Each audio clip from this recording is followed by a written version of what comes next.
Yes, sir. I'm a pretty large Second Amendment person. Yes, sir.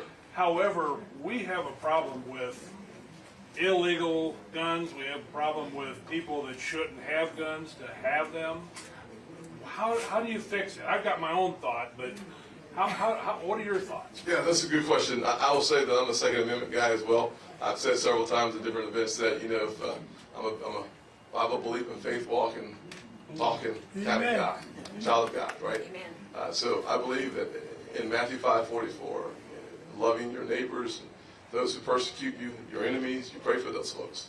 If you break in my house, I believe in the Second Amendment too. So there's this combination there. Can I get an amen?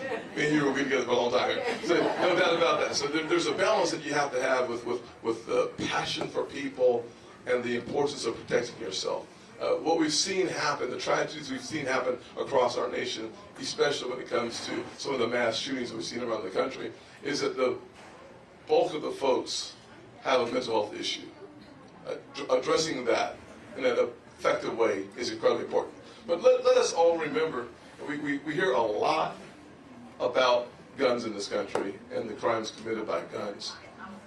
Crimes are committed by people who have guns, from my perspective, number one. Number two, remember that over 50% of gun-related deaths in this country are suicides. Suicides. And so there is a mental health component that we need to investigate from my perspective. That is the thing that could create the most progress from my perspective. I think that having people armed, literally, with their Second Amendment rights is so important. And to the extent that we can protect those rights and investigate the 33,000 gun-related deaths, means about 16,000 or 17,000 are suicides. We need to spend more time on that. And you couple that, sir, with 100,000 overdoses, and we've had more parents taking their teenagers to the ER because of mental health episodes since COVID than we've ever seen in the country. So we've got real issues that we can solve, but I think we have to get serious about the mental health care that we're providing around the country.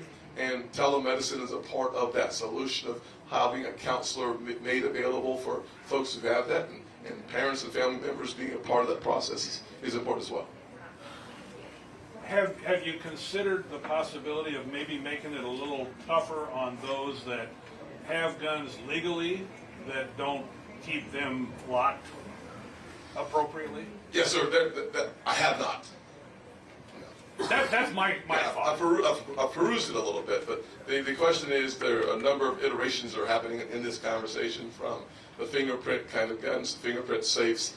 The culpability is already there. If a parent does not have a gun locked up and the kid gets it, the parents are already responsible for that. It may be enforcing the tens of thousands of laws that we have around the country that are already on the books. There you go. I think that's more important than creating a new law to get that done, because today the parents are already responsible. And typically what happens, you see sometimes they turn 18 years old, they get a weapon, but more times than not, the weapon's just too available in the household. Yes. And that is something where the laws on the books already work. We just have to enforce those laws. And one of my best friends in the world of politics is a guy named Trey Gowdy. You may not know Trey Gowdy. Okay. Good guy. But one of the things, he's a former prosecutor, 25 years. And one of the things he and I sat down and walked through my gun policy. I always look for experts who've actually prosecuted the question that's going to be before me as a presidential candidate. And one of the conversations we've had was about the number of laws that just go unenforced, and the gun laws and the gun cases that just sit on our dockets never actually are prosecuted.